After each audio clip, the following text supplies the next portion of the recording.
Italian thinker Machiavelli के अनुसार प्यार और डर पॉलिटिक्स के दो इंपॉर्टेंट टूल हैं, यहां पर जियोपॉलिटिक्स के भी। उनका मानना है कि प्यार और डर किसके साथ किस समय कैसे करना है ये डिटरमाइन करेगा आपके नेशनल इंटरेस्ट को। वहां पर प्रिंस के लिए वो बात कह रहे हैं कि जो रूलर है उसके इंटरेस्ट को।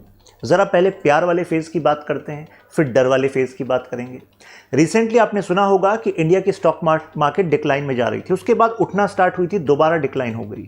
उसका रीज़न यहाँ पर यूक्रेन की तरफ से जो रिटेलिएशन किया गया है और उस बैकिंग जो बाइडेन ने की है, जो अभी तक का सबसे बड़ा सरप्राइज कहा जा रहा है कि इलेक्शन हो चुके हैं, ट्रम्प प्रेसिडेंट इलेक्ट है और आप इतना बड़ा फैसला ले रहे हैं, तो इसके पीछे की पॉलिटिक्स क्या है।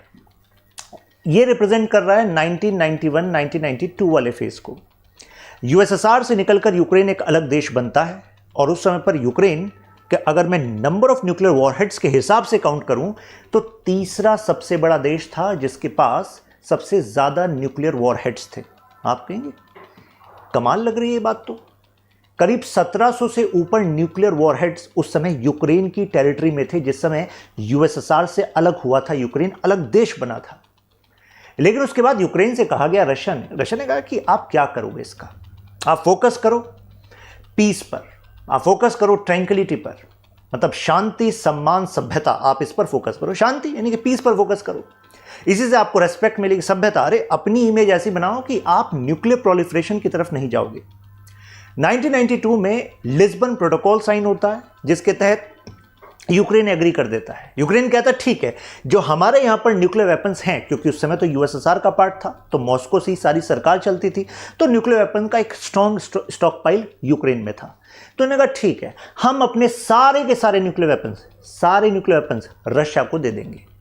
2 साल बाद 1994 में एनपीटी साइन हो जाता है, न्यूक्लियर नॉन प्रोलिफरेशन ट्रीटी, यानी यूक्रेन कहता है कि हम कभी भी न्यूक्लियर पावर बनेंगे ही नहीं।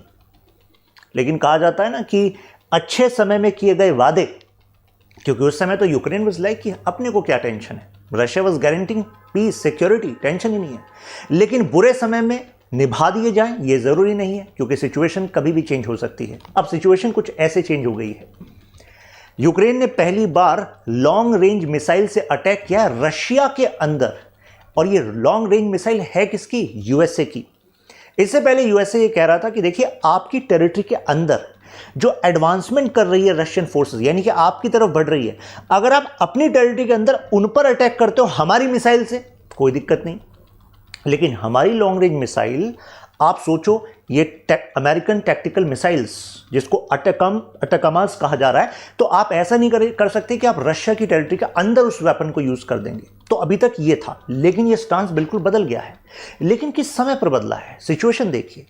1000 दिन हो गए हैं रशिया यूक्रेन कॉन्फ्लिक्ट को। कल की बात है, ट्यूसडे की बात है, कल ही मिस्टर पुतिन साइन करते हैं ऑफिशियली रिवाइज्ड न्यूक्लियर डॉक्ट्रिन, यानी कि वो क्लियर कर देते हैं कि अगर even non nuclear weapon state, यानी कि जैसे यूक्रेन है, यूक्रेन के पास न्यूक्लियर वेपन नहीं है अपना, अगर इसने भी अटैक किया और in coalition with nuclear weapon state, तो उसमें भी हम न्यूक्लियर वेपन का इस्तेमाल कर देंगे। यह अटैक चाहे कन्वेंशनल वेपन से हो, यानी कि ये जो लॉन्ग रेंज मिसाइल है, इससे अगर आपने रशिया पर अटैक किया तो रशिया रिटेलिएशन में यूक्रेन और यूक्रेन के साथी यानी कि यूएसए और बाकी नेटो फोर्सेस जो पीछे से हैं, क्योंकि यूक्रेन अभी नेटो का पार्ट तो नहीं है, लेकिन भाई साहब यूक्रेन का वेपन नहीं आया रशिया के अंदर, वेपन किसका आया है, वेपन यूएसए का आया है। तो यहां पर पुतिन की स्टेटमेंट कह रही है कि हम अटैक जो करेंगे हम यूएस पर भी कर सकते हैं, कहीं पर भी कर सकते हैं। यहां पर जो क्रेमलिन की ऑफिशियल स्टेटमेंट है, उन्होंने कहा कि हमारा जो रिवाइज डॉक्यूमेंट है, it should be the subject of deep analysis before west take any action. अब आप सोचेंगे ऐसा करा क्यों, मतलब सरप्राइज देखिए, ये जो पॉलिसी चेंज है ये अनाउंस हुआ था सितंबर में, और कल ट्यूसडे को ये साइन भी हो गया, और कल ही के दिन ये अटैक भी कर दिया।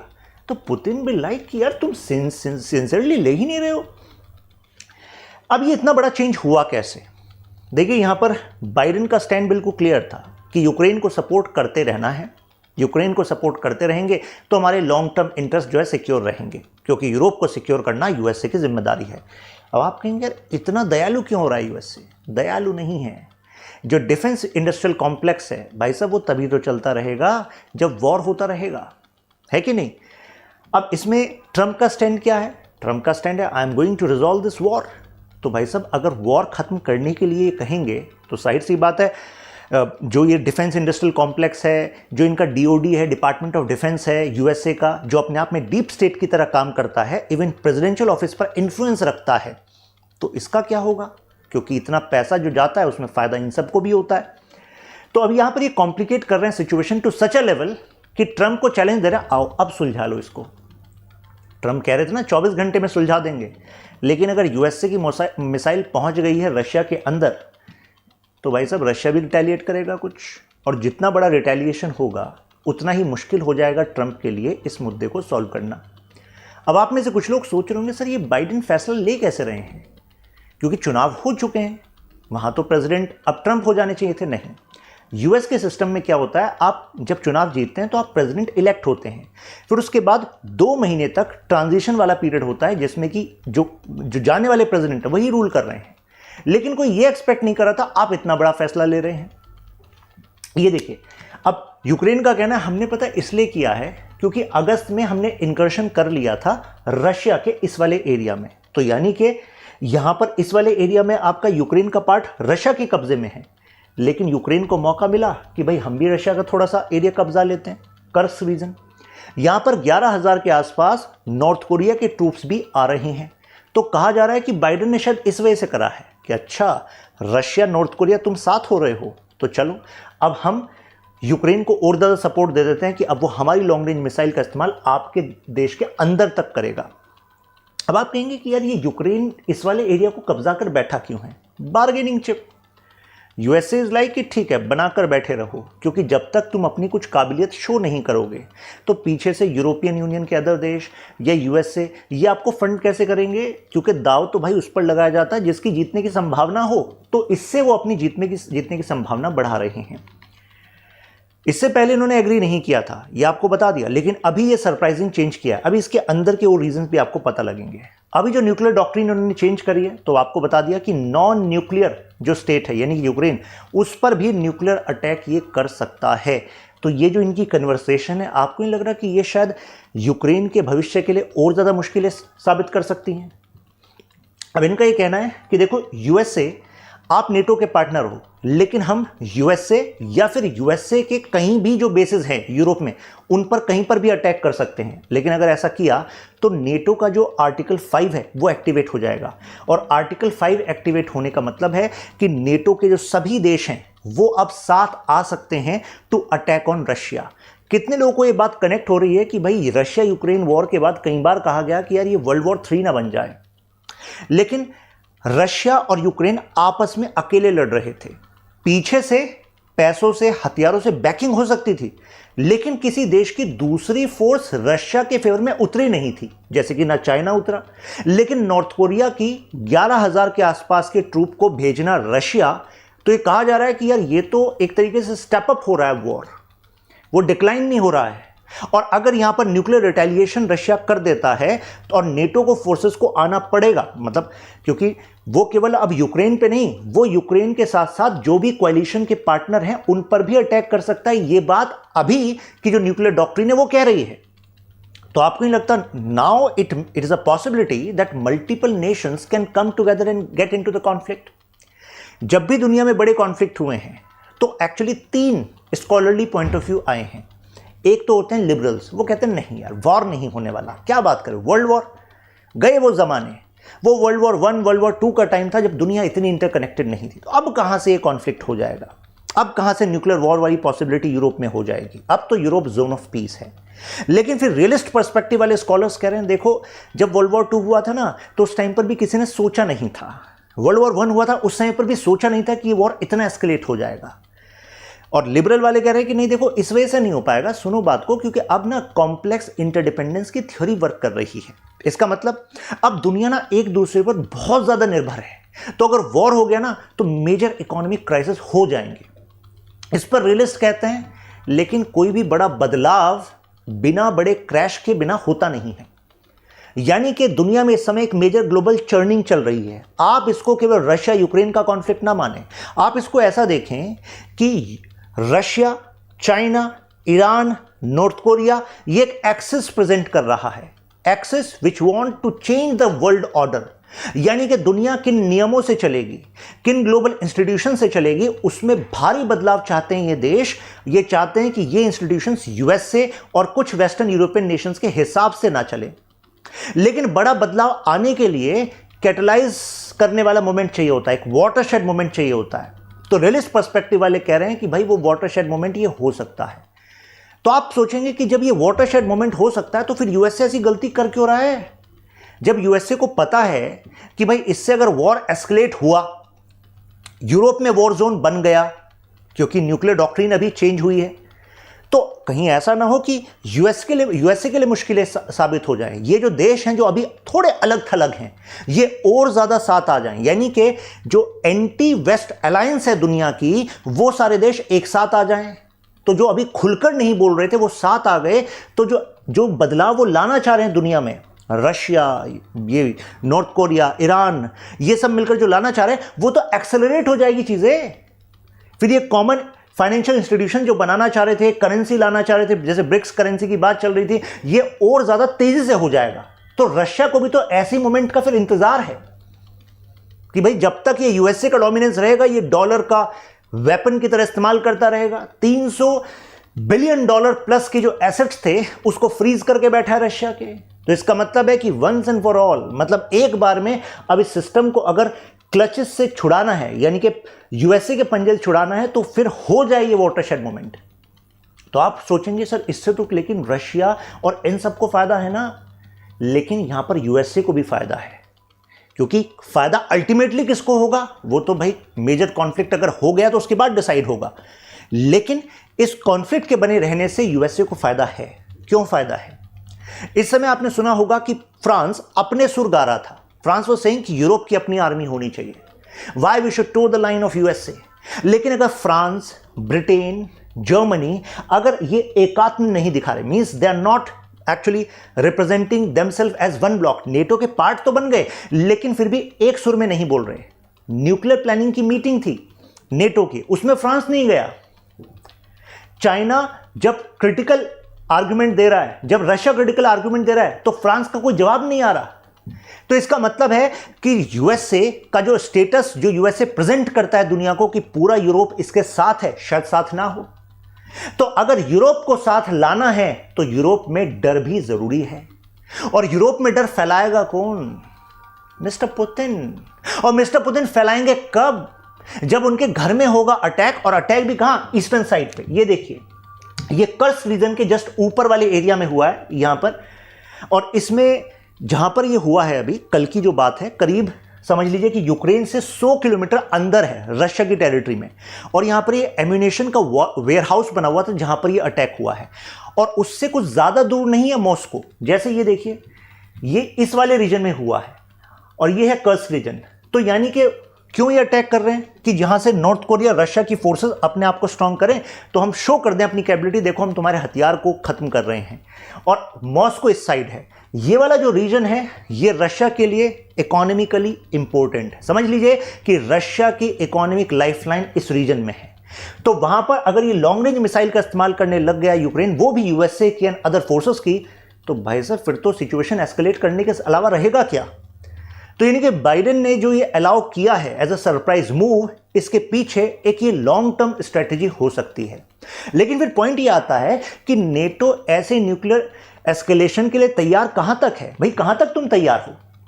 क्योंकि रशिया कह रहा है कि वी में हिट यूएसए, हम हिट कर देंगे। अब आप आर्टिकल 5 को यूज कर लो नेटो के, लेकिन हम भी फिर अपना नेटवर्क मतलब तैयार कर लेंगे। Means North Korea is there. जब चाइना के पास कोई और ऑप्शन नहीं होगा और चाइना को पता है 2 से 1 पे जाना है, तो यानी कि इसका मतलब है नंबर 2 इकोनॉमी से 1 पे जाना है, तो ये एक वाटरशेड मोमेंट होगा। चाहे चाइना भी एनकैश करने आ जाए यहां पर।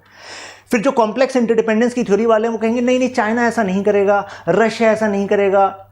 अब रियलिस्ट कह रहे हैं भाई तुम तो ये तब भी कह रहे थे जब रशिया यूक्रेन वॉर नहीं हुआ था, जब केवल रशिया ने अपनी फोर्सेस को बॉर्डर पर लगाया था, तुम कह रहे थे कि तब नहीं हो, ये रशिया वॉर पे नहीं जाएगा। पूछा क्यों नहीं जाएगा? तो लिबरल जो स्कॉलर्स हैं कॉम्प्लेक्स इंटरडिपेंडेंस की थ्योरी वाले, कॉम्प्लेक्स इंटरडिपेंडेंस मतलब इतनी अंतर निर्भरता है रशिया में और यूरोप में। देखो नॉर्थ स्ट्रीम पाइपलाइन बनाई है, देखो कितने सारे इनपुट प्रोडक्ट्स रशिया की इंडस्ट्री इस वजह से चल पा रही है क्योंकि रशिया से वो इनपुट, रशिया के पास वो यूरोप से आ रहे हैं। तो रशिया ऐसी बेवकूफ़ी कैसे कर सकता है, अपनी इकोनॉमी को इतना भारी नुकसान कैसे पहुंचा सकता है। लेकिन मुझे बताइए ये जो लिबरल स्कॉलर्स थे कॉम्प्लेक्स इंटरडिपेंडेंस की थ्योरी वाले, सब गलत साबित हुए कि नहीं हुए? ये गलत साबित हुए। सही कौन साबित हुआ? रियलिस्ट स्कॉलर जो कह रहे हैं survival, self help, statism, 3S ये डिटरमाइन करते हैं इंटरनेशनल पॉलिटिक्स को। 3S ध्यान रखिएगा, सर्वाइवल। तो रशिया को पता लग गया भाई अपने सर्वाइवल पर बात है, क्योंकि नेटो फोर्सेस अगर यूक्रेन के बॉर्डर पर आ गई हैं, नेटो फोर्सेस अगर यूक्रेन के बॉर्डर पर आ गई तो सीधा हमारे सर्वाइवल पर अटैक हो जाएगा। सेल्फ हेल्प और केवल अपनी हेल्प ही असली हेल्प होती है। तो रशिया ने अपने आप को, जो उसका डिफेंस कॉम्प्लेक्स था, उसको और ज्यादा स्ट्रेंथन करना स्टार्ट कर दिया। अभी मैं एक डेटा आपको शो करूंगा जिसमें आपको पता लगेगा कि पिछले 10 सालों में रशिया ने type of nuclear weapon, accuracy of nuclear weapon and stock pile तीनों को इंक्रीज किया है। जबकि नेटो की बात करें तो नेटो न्यूक्लियर ग्रेजुअलिज्म पे चल रहा है। न्यूक्लियर ग्रेजुअलिज्म का मतलब यह होता है कि यूरोप की जनता यूरोपियन यूनियन के लेवल पर, नेटो के लेवल पर क्रिटिसिज्म कर रही थी, यार why do you want to get into war, nuclear warheads पर इतना पैसा खर्च करने की जरूरत क्यों है। और ये क्यों कर रही थी जनता? क्योंकि ऑलरेडी जब से वो ग्लोबल फाइनेंशियल क्राइसिस आया था 2008-9 वाला, यूएसए से शुरू हुआ, प्रॉब्लम यूरोप को भी हुई। और यूरोपियन यूनियन में जो ये नीचे वाले देश हैं जिनको हम कहते हैं पिग्स नेशंस, आप कहेंगे पिग्स नेशंस, PIG नहीं, PIIGS, ये है पिग्स नेशंस, यानी कि Portugal, Italy, Ireland, Greece, Spain, इन सब की इकोनॉमी होने लग गई थी ध्वस्त। और प्रॉब्लम किसको होने लगी थी? बाकी देशों को भी। बाकी देश कौन से? जर्मनी, यूके, क्योंकि यूके उस समय इसका पार्ट था यूरोपियन यूनियन का। इन्होंने कहा यार अपनी इकोनॉमी पे आ रहा है क्राइसिस और तुम सोच रहे हो न्यूक्लियर वेपन्स बढ़ाने की। तो उस समय पब्लिक प्रेशर में नेटो ने अपनी पॉलिसी को चेंज किया और न्यूक्लियर ग्रेजुअलिज्म की तरफ गई, यानी कि सिस्टमैटिक तरीके से धीरे धीरे अपना जो टोटल खर्चा है न्यूक्लियर स्टॉक पाइल पर वो कम करेगी। उसमें इंफ्रास्ट्रक्चर चाहिए होता है, जो लोग चाहिए होते हैं, उस पर खर्चा कम करेगी। लेकिन इसी समय पर पुतिन क्या कर रहे थे? पुतिन इंक्रीज कर रहे थे, टाइप्स को भी इंक्रीज कर रहे थे, एक्यूरेसी को इंक्रीज कर रहे थे, स्टॉक पाइल को इंक्रीज कर रहे थे। तो ऐसे में सिचुएशन क्या रंग लाएगी देखना पड़ेगा। अब एक जो थ्योरी है न्यूक्लियर, जो डिटरेंस की थ्योरी है, वो ये कह रही है कि नहीं वॉर नहीं होगा। हमने पूछा भाई कैसे नहीं होगा, तो न्यूक्लियर डिटरेंस की थ्योरी कह रही है कि देखो न्यूक्लियर वॉर इतना भयानक होता है ना। अभी तो दुनिया ने केवल एक नज़ारा देखा है, वो भी वन साइडेड था, क्योंकि जिस पर अटैक हुआ उसके पास न्यूक्लियर वेपन थे नहीं। जापान 6 अगस्त 9 अगस्त 1945 यूएसए ने कर दिया। लेकिन दुनिया अब वो नहीं रही। अब रशिया के पास भी है, फ्रांस के पास भी है, ब्रिटेन के पास भी है, यूएसए के पास भी है। और यूएसए के पास तो इतनी ज्यादा न्यूक्लियर वेपन है कि यूरोपियन सिक्योरिटी उस पर डिपेंडेंट है। तो अगर यहां से अटैक हुआ तो वहां से भी तो अटैक होगा। तो इतना ज्यादा भयानक अटैक होगा कि कोई भी अगर न्यूक्लियर वॉर में एंगेज होगा तो यह सोचकर होगा ना कि मैं जीतूंगा। तो आप सोचेंगे, आप में से कुछ लोग सोच रहे होंगे, लेकिन सर एक बार अगर रशिया ने मैसिव न्यूक्लियर अटैक कर दिया तो फिर किस में हिम्मत रहेगी रशिया पर अटैक करने की? मैं आपको बता दूं, हिम्मत बहुत देशों में रहेगी। आप कहेंगे जब से स्वाहा हो ही गए काफी सारे देश, तो फिर कैसे कर सकते हैं? कर सकते हैं, क्योंकि there is a concept called nuclear triad, यानी कि न्यूक्लियर वेपन अटैक केवल आप अपने सरफेस से नहीं कर सकते। सरफेस से तो कर ही सकते हो, सरफेस को ही तो आपने न्यूक्लियर अटैक कर दिया रशिया ने, तो सरफेस को ही तो तबाह करोगे। लेकिन व्हाट अबाउट एयर कैपेबिलिटी?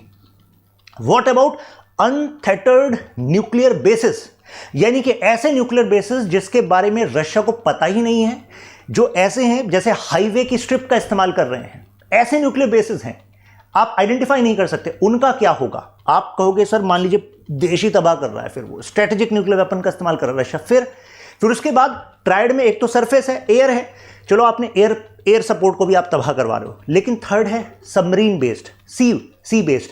तो दुनिया के किस कोने में यूएसए और नेटो फोर्सेस की सबमरीन हैं, क्या इसकी पूरी जानकारी रशिया को हो सकती है? नहीं। तो यानी कि जो रिटेलिएशन होगा USA and western European nations की तरफ से, भाई साहब उससे कैसे बचेगा Russia? And same applies to NATO as well. आपने अगर रशिया पर न्यूक्लियर अटैक करने की सोची तो रशिया कहां कहां से अटैक कर सकता है दुनिया में आपको भी नहीं पता। तो न्यूक्लियर डिटरेंस की थ्योरी कहते हैं इस वजह से न्यूक्लियर पावर अपने आप में डिटर करेगी, यानी कि होने नहीं देगी न्यूक्लियर वॉर को दुनिया में, ये इनका कहना है। लेकिन इसके नीचे आपको लिखा मिलेगा, लेकिन ये तभी है जब हम मानकर चलें कि जो ये देश हैं ये एक्चुअली रेशनल एक्टर्स हैं। मतलब सपोज करो, जैसे बचपन में आप देखते हैं ना मैथमेटिक्स में कि x की वैल्यू ये मानकर चलते हैं, तो यहां पर x मतलब इस नेशन की को आपको मानकर चलना पड़ेगा कि ये रेशनल है, यानी कि तर्क से चलेंगे, हाँ यार हम भी बर्बाद हो जाएंगे। लेकिन कितनी बार वॉर में देखा गया है कि नेशंस ने इरेशनल तरीके से भी काम करा है कि ठीक है देखते हैं, हम मैसिव अटैक करेंगे, अलायंस बनाएंगे, और कुछ अगर दुनिया को बदलना है, रशिया के फेवर में लाना है, चाइना के फेवर में लाना है, नॉर्थ कोरिया ईरान के फेवर में लाना है, वेस्ट की क्लचेस से हटाना, तो कुछ बड़ा रिस्क तो लेना पड़ेगा। तो अगर ये इरेशनली वर्क करने लगे फिर क्या होगा भाई? तो ये इसका काउंटर है न्यूक्लियर डिटरेंस थ्योरी का। अब हाउ स्ट्रॉन्ग इज नेटो? तो अभी मैंने आपको बताया कि रशिया तो देखो अपने स्टॉक पाइल को बढ़ा रहा है, एक्यूरेसी को बढ़ा रहा है, टाइप्स को बढ़ा रहा है। नेटो अपना 1991 के बाद घटाना शुरू कर दिया था। अब इससे फायदा क्या हुआ कि यूरोप ने तो इतना इन्वेस्ट किया नहीं, तो यूएसए ने कहा ठीक है यूरोपियन पावर्स तुम इतना इन्वेस्ट मत करो, अच्छा है तुम उतने ही ज़्यादा मुझ पर डिपेंडेंट रहोगे, और मुझ पर डिपेंडेंट रहोगे तो जाहिर सी बात है मैं अपने हिसाब से तुम्हें इन्फ्लुएंस कर सकूंगा। यूएसए इज लाइक कि देखो हमारे पास कैपेबिलिटी है for our deterrence as well as extended deterrence. Extended deterrence का मतलब होता है, डिटरेंस समझते हो ना क्या होता है? डिटरेंस का मतलब होता है कि भाई हमारे पास इतनी पावर है कि दूसरा हम पर अटैक करने से पहले 100 बार सोचेगा, क्योंकि जो हम जवाब देंगे ना वो ऐसा देंगे कि हम पर अटैक करना उसके लिए फायदेमंद नहीं, नुकसान साबित होगा। और सीधी कैलकुलेशन ये है कि आप दूसरे पर अटैक तब करते हो जब आपका फायदा हो, लेकिन अगर पता है कि यार इतना पावर गैप है कि दूसरा जब काउंटर अटैक करेगा वो इतना ज़्यादा बड़ा रिटेलिएशन होगा कि हमारा मेजरली नुकसान ही हुआ, तो क्यों अटैक करेगा? तो इसको हम डिटरेंस की थ्योरी कहते हैं।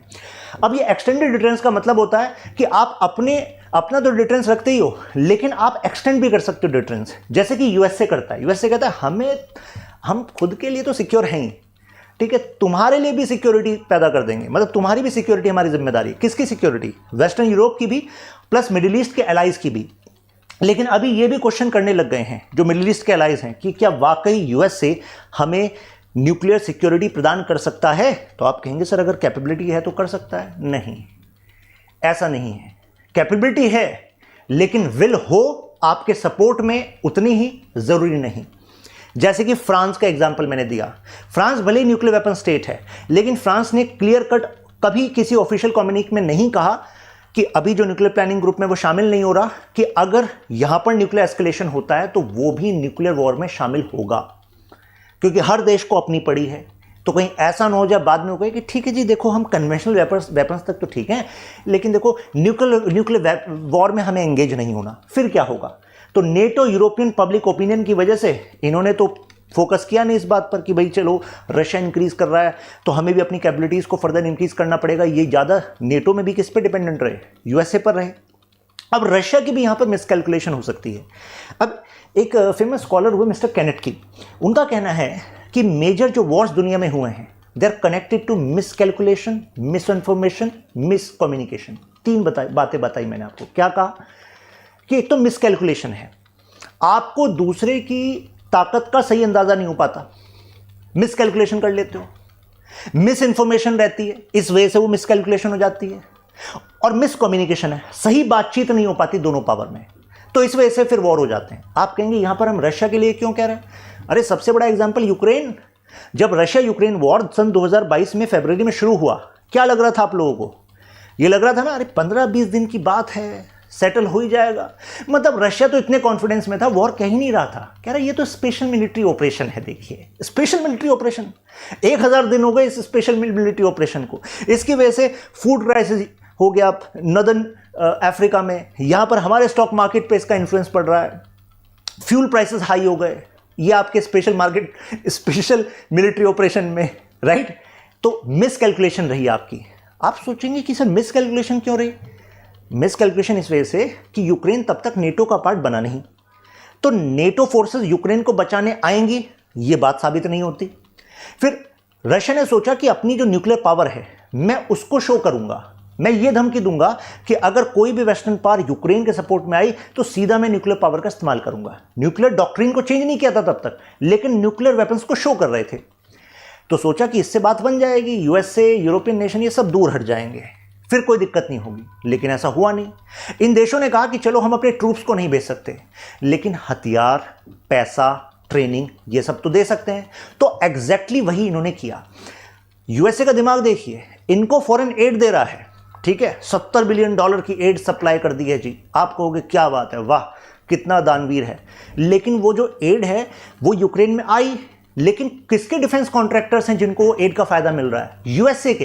तो इट्स लाइक लॉकहीड मार्टिन को कॉन्ट्रैक्ट मिल गया यूक्रेन में। तो यूक्रेन में लॉकहीड मार्टिन एक तरीके से अमेरिका के सिटीजन्स का, मतलब टैक्सपेयर्स का पैसा देश के बजट से ले रही है, यहां पर इनको हथियार सप्लाई कर रही है। और कंपनी कहां की है? यूएसए की। तो भाई साहब ये तो पैसा सर्कुलेट होकर यूएसए में ही जा रहा है।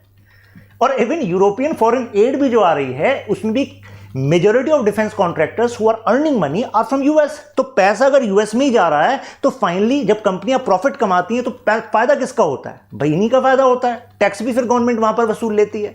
तो एक तरीके से यहां तो नौकरियां पैदा की जा रही हैं, पैसा घुमाया जा रहा है और गुडविल फैलाई जा रही है कि देखो देखो हम तो सपोर्टर हैं। लेकिन मर कौन रहा है?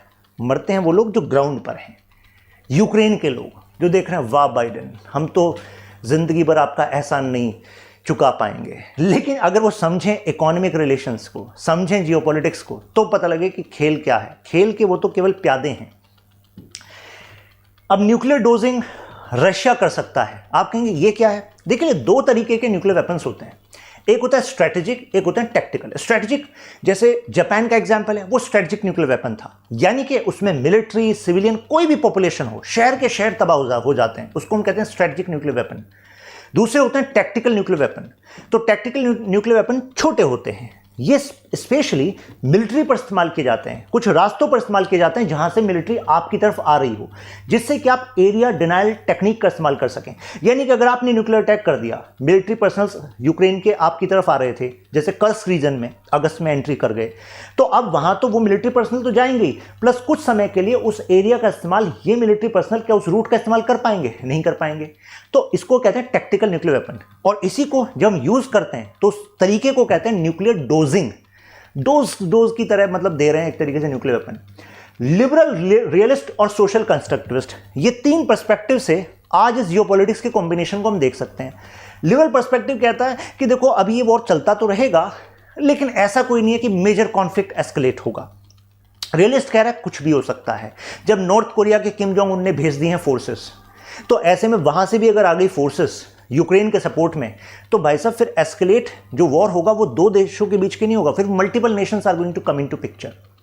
सोशल कंस्ट्रक्टिविस्ट वो कह रहा है कि देखो तुम्हें लगता है कि दुनिया में war are endemic, means war are you can say reality of geopolitics, ये रियलिस्ट कहते हैं। सोशल कंस्ट्रक्टिविस्ट कहते हैं ऐसा नहीं है, ये हमारे बनाए हुए मीनिंग हैं, सोसाइटी की कंस्ट्रक्शन है, अगर हम बातचीत रखें तो चीज़ें बदल सकती हैं। जैसे कि एग्जाम्पल देता हूँ, एक एंशंट टाइम के स्कॉलर हुए थुसाइडस, उन्होंने कहा कि देखो जियोपॉलिटिक्स का मतलब ग्लोबल पॉलिटिक्स का हमेशा से एक रूल रहेगा कि देशों के अंदर सिक्योरिटी डिलेमा रहेगा। और सिक्योरिटी डिलेमा समझते हैं, यानी कि आपको अपनी सुरक्षा का खतरा रहेगा, और अपनी सुरक्षा के खतरे का सोल्यूशन क्या रहेगा? Power is the only currency to save you. तो ऐसे में अपनी पावर को बढ़ाने के लिए आप क्या करोगे? हथियार। और जैसे आप अपनी पावर को बढ़ाने के लिए हथियार बढ़ाओगे तो आपका पड़ोसी देश वो फर्दर सिक्योरिटी डिलेमा में चला जाएगा। अच्छा, ये जो पाकिस्तान है इसने निसार मिसाइल का टेस्ट किया है, अच्छा ये हत्व का टेस्ट कर रहा है, चलो हम अग्नि 5 लाएंगे, हम ये लाएंगे, हम अग्नि 5 ला रहे हैं, अच्छा ये इंडिया अग्नि 5 ला रहा है, हमें भी कुछ नहीं लानी पड़ेगी। जैसे हमने हाइपरसोनिक का टेस्ट किया, अच्छा हाइपरसोनिक का टेस्ट हम कुछ और करेंगे। तो इसको थुसाइडस कहते हैं। ये है एक तरह का थुसाइडस ट्रैप, और दुनिया इसी में फंसी रहेगी। और ये एक फैक्ट है, हर किसी को दूसरे से इनसिक्योरिटी होगी। कारण क्योंकि जब तक वॉर फायदा दे सकता है किसी देश को तो वॉर होते रहेंगे। अब हालांकि लिबरल कहते हैं यार तुम इतने नेगेटिव मत हो, हमेशा ऐसा नहीं होता। अगर यूएन जैसे इंस्टीट्यूशंस बन गए जिसमें सभी देश शामिल हो गए, फिर तो देखो शांति आ सकती है। रियलिस्ट कह रहे हैं कि मैं हंसूं लेटूं क्या करूं, मतलब कहाँ यूनाइटेड नेशन के प्रिंसिपल आ गए, लेकिन रशिया भी यूएन का पार्ट है, यूएसए भी यूएन का पार्ट है, और कौन सा देश इनमें से ऐसा है जिसने कि यूएन चार्टर को तोड़ा नहीं? यूएसए ने ब्रेक किया, यूनाइटेड नेशन सिक्योरिटी काउंसिल का फैसला साइडलाइन करके इराक में इन्वेट कर दिया। क्यों? क्योंकि उसमें उसका फायदा था। यहां पर यूएन चार्टर को साइडलाइन करते हुए रशिया ने इन्वेट कर दिया आपके यूक्रेन को। क्यों? इसमें इसका फायदा था। तो भाई साहब ये जो यूएन अच्छी बातें ये लग नहीं रही पॉसिबिलिटी। और सोशल कंस्ट्रक्टिविस्ट कि हाँ भाई हमारे बनाए हुए बॉर्डर्स हैं, ईश्वर ने थोड़ा ना बनाया था, नेशंस हमने बनाए, तरीके हमने बनाए, तो इनको हम बदल भी सकते हैं। बात तो तुम सही कह रहे हो, बट ग्राउंड पर इंप्लीमेंट करने के लिए बहुत काम करना पड़ेगा। तो अभी तो अपने देश के इंटरेस्ट को सिक्योर करना है, तो वर्स्ट पॉसिबल सिनेरियो को मानकर चला जाए और रियलिस्ट पर्सपेक्टिव से चला जाए। नेटो के पास अभी क्या है? तो नेटो कह रहा है हमारे पास गाइडेड न्यूक्लियर बॉम्ब्स हैं, प्लस F-35 की हम फ्लीट्स को बढ़ा देंगे, जिससे कि हम बहुत कम समय में न्यूक्लियर वॉरहेड्स को, बॉम्ब्स को रशिया पर गिरा देंगे। तो रशिया इज लाइक कि अच्छा पहले आपस में तो सुलझ लो, क्या सब तैयार हैं रशिया पर ये अटैक करने के लिए? तो फ्रांस कह रहा है कि देखो मेरे पास ये सबमरीन लॉन्च्ड बैलिस्टिक मिसाइल्स हैं, मतलब मैं सबमरीन्स के थ्रू भी न्यूक्लियर वेपन को यूज़ कर सकता हूँ। फ्रांस कह रहा है कि ये मेरे पास ना एयर लॉन्च्ड भी है, तो मैं एयर लॉन्च्ड भी है, सी लॉन्च्ड भी है, तो मैं तो कैपेबिलिटी में तो तैयार हूँ, विल में हूँ कि नहीं तो वो तो भाई सिचुएशन बताएगी। तो फ्रांस जो है कंसिस्टेंटली रिफ्यूज़ करता रहा है फिलहाल। तो ऐसा लग रहा है कि नेटो में अगर कोई, क्या कह रहे हैं आप, विभीषण, मैंने तो ऐसा नहीं कहा देखिए, लेकिन ऐसा हो सकता है कि सरप्राइज एलिमेंट हो जाए। कारण कि मैक्रोन इससे पहले ऑलरेडी ब्रिटेन से खुश नहीं है। कारण ऑकस याद है आपको, ऑस्ट्रेलिया, यूके याद है, यूएसए, इन तीनों ने मिलकर क्या किया, फ्रांस का ऑलरेडी न्यूक्लियर सबमरीन, क्योंकि न्यूक्लियर सबमरीन ये शो ऑफ कर रहे हैं, तो न्यूक्लियर सबमरीन टेक्नोलॉजी को बेचने का इनका ऑस्ट्रेलिया के साथ समझौता था। वहाँ पर इन्होंने क्या, मतलब इनके साथ डील होने वाली थी, इतने सालों की नेगोशिएशन थी, लेकिन फाइनली यूके ने और यूएसए ने मिलकर ऑस्ट्रेलिया के साथ मिलकर इन्हें धोखा दे दिया एक तरीके से। कहा कि यार फ्रांस से मत लो, यूके प्रोवाइड करा देगा, यूएसए सपोर्ट कर देगा। तो इस चक्कर में इनके रिलेशन उनसे थोड़ा सा बिगड़ गए थे। इन्होंने कहा जब सब अपनी सोच रहे हैं, हमारी नहीं सोच रहे, हम देखो नेटो के पार्टनर हैं, हमारे देश की इकोनॉमी को फायदा होने वाला था, नुकसान करा दिया, तो अब ये भी इनके सपोर्ट में बोल नहीं रहे हैं। और अगर बोलते हैं तो एम्बिगिटी में बोलते हैं, यानी कि एक बात के दो मतलब निकल सकते हैं। तो वो वाली बात होगी, हाँ हम आपके साथ हैं, दूसरा कहेगा आपके साथ, तुम इशारा तो उसकी तरफ को कर रहे हो, नहीं नहीं हम आपके साथ हैं। क्योंकि बीजिंग में भी बैठे थे, मॉस्को में बैठ कर कह रहे थे हाँ हाँ रशिया यूक्रेन वॉर रुकना तो चाहिए, हाँ हाँ हम जो है पूरी तरीके से, हम ऐसा नहीं कहते कि हम रशिया के, मतलब चाइना में बैठकर पूरी तरह रशिया के अगेंस्ट नहीं थे, बैलेंसिंग व्यू रख रहे थे। तो इस पे भी चिंता हुई। नेटो की न्यू जो पोस्चर है, इनका कहना है कि F-35As को बढ़ाएंगे, और प्लस ये जो डिफेंस कोऑपरेशन एग्रीमेंट है, रशिया को लगता है कि अगर उसकी न्यूक्लियर पावर नेटो की collective nuclear power plus will say ज़्यादा है, तो जल्दी ही रशिया, अगर ये न्यूक्लियर वॉर बढ़ता है यूरोप में, तो इनका डिफेंस कोऑपरेशन एग्रीमेंट तोड़वाने में कामयाब हो जाएगा। ये रशिया के स्ट्रेटजिस्ट की थिंकिंग है। आप कहेंगे ऐसा कैसे? क्योंकि देखिए अगर नुकसान ज़्यादा है फ़ायदा कम है, तो भाई साहब फिर वो क्या करेंगे? नुकसान ज़्यादा है तो वो कहेंगे भाई हम तो वॉर में शामिल ही नहीं होंगे। तो इनका जो डिफेंस कोऑपरेशन एग्रीमेंट है नेटो कंट्रीज़ का, यूएसए एंड यूरोपियन कंट्रीज़ का, वो टूट सकता है। जैसे सेलेक्टिव जो यूरोपियन कंट्रीज़ है उन पर अटैक हो सकता है, और कुछ कंट्रीज़ जो हैं रशिया को ऐसा लगता है अपनी पावर की वजह से वो अपनी तरफ ला सकता है।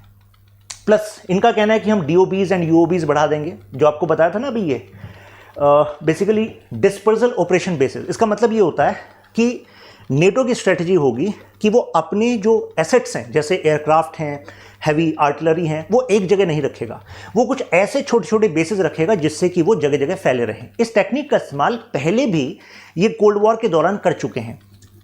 तो और प्लस ये UOBs ये ऐसे होते हैं जैसे पता भी नहीं लगेगा आपको कि कहाँ पर है। एक तरीके से ये मोबाइल सेल्फ सस्टेनेबल बेसिस होते हैं, स्मॉल बेसिस होते हैं, जिससे कि अगर दुश्मन मेन बेसिस पर अटैक कर दे तो ये इतने सारे आप बना दो कि आप दुश्मन पर रिटेलिएशन स्ट्रॉन्ग कर सको। तो इन दोनों स्ट्रेटजीज का इस्तेमाल नेटो कर सकता है। नाउ न्यूक्लियर प्लानिंग ग्रुप की मीटिंग में इनको जो मैसेज है वो पब्लिक देना चाहिए, लेकिन इनकी न्यूक्लियर प्लानिंग ग्रुप की मीटिंग नहीं हो रही, कोई पब्लिक मैसेज नहीं दिया जा रहा। तो ये हो सकता है अब इस पर काम करें। रशिया, चाइना और जो नॉर्थ कोरिया है, अगर वो क्रिटिसाइज भी कर रहा है नेटो को, तो अभी तक नेटो फोर्सेस के जो मेंबर्स हैं वो वोकल नहीं हैं, प्रो नेटो बात नहीं कर रहे हैं। तो ये उनको बात करनी पड़ेगी। हो सकता है आने वाले टाइम में अब ये करने लग जाए। फ्रांस और यूके जो है इनको कंट्रीब्यूशन बढ़ाना पड़ेगा। क्यों? क्योंकि ट्रंप आ गए हैं। ट्रंप कहेंगे कि भाई ठीक है, बाइडेन ने फैसला लिया, ठीक है, थोड़ा एस्केलेट हो गई सिचुएशन, लेकिन मैं अपने बात से नहीं मुकरूंगा। वो क्या कहेंगे? वो कहेंगे भाई you have to pay for your security. Trump का आपने बयान देखा होगा, वो कह रहे थे कि देखो if you want security from USA then you have to pay for it. तो अगर वो ऐसा कहेंगे तो फ्रांस, यूके, इन सबको अपना पेमेंट तो बढ़ाना पड़ेगा। तो यूरोपियन फोर्सेस एंड यूएसए, क्या वो उतनी सॉलिडारिटी रखेगा अगले 2 महीने के बाद? क्योंकि 2 महीने बाद तो फुल्ली ट्रंप आ जाएंगे। अभी तो प्रेसिडेंट इलेक्ट हैं, अभी तो बाइडेन जो है जितना हाथ पैर चला सकते हैं चला रहे हैं, right, to complex the situation in favour of certain parties, जो कि मैंने आपको बताया। कंक्लूजन के तौर पर हम कह सकते हैं कि जो मिस्टर पुतिन है 2022 से कई थ्रेट्स दे रहे थे न्यूक्लियर। तो ऐसा लग रहा है कि जैसे कहते हैं ना कि जब आप बार बार थ्रेट देते हो तो उस थ्रेट की वैल्यू कम हो जाती है। तो इस वैल्यू अगर कम हो रही है तो रशिया के पास क्या तरीका है कि रशिया कोई tactical nuclear weapon, small nuclear weapon का अटैक करके शुरुआत कर सकता है, ऐसा लग रहा है। न्यूक्लियर स्टॉक पाइल तो इनका 80 साल से ज़्यादा पुराना है। अब इंडिया को अपने इंटरेस्ट को कैसे मैनेज रखना होगा? देखिए, हम नॉन अलाइनमेंट वाली मूवमेंट से ताल्लुक़ रखते हैं। जब कोल्ड वॉर वाला एरिया था, टाइम था, तो हम उसमें थर्ड पे थे। मतलब हमारा मानना था कि भाई हम जहाँ से जो इंटरेस्ट हो सकता है अपना वो पूरा करेंगे, लेकिन हम किसी क्रॉस फायर का पार्ट नहीं बनेंगे। कारण, क्योंकि ये कोल्ड वॉर के दौरान ये बड़ी ताकतें क्या करती थी, ये खुद तो कन्फ्रंटेशन में नहीं आती थी, लेकिन दूसरे को ये प्रॉक्सी का तरह इस्तेमाल करती थी, जो कोल्ड वॉर के दौरान हुआ भी। तो इंडिया तो उसमें नहीं आना चाहता था। इंडिया अभी क्या स्टैंड रखता है? देखिए, इंडिया नैम की तो बात नहीं करता, स्ट्रेटेजिक अलाइनमेंट्स की बात करता है। तो वही स्ट्रेटेजिक अलाइनमेंट से इंडिया को चलना पड़ेगा। We need to be more cautious. तो आई थिंक अभी आपको क्लैरिटी हो गई होगी। अगर सब कुछ हो गया clear, then mention ultra clear in comments, या फिर वाह। आप इस वीडियो को शेयर कर सकते हैं अपने फ्रेंड्स फैमिली के साथ।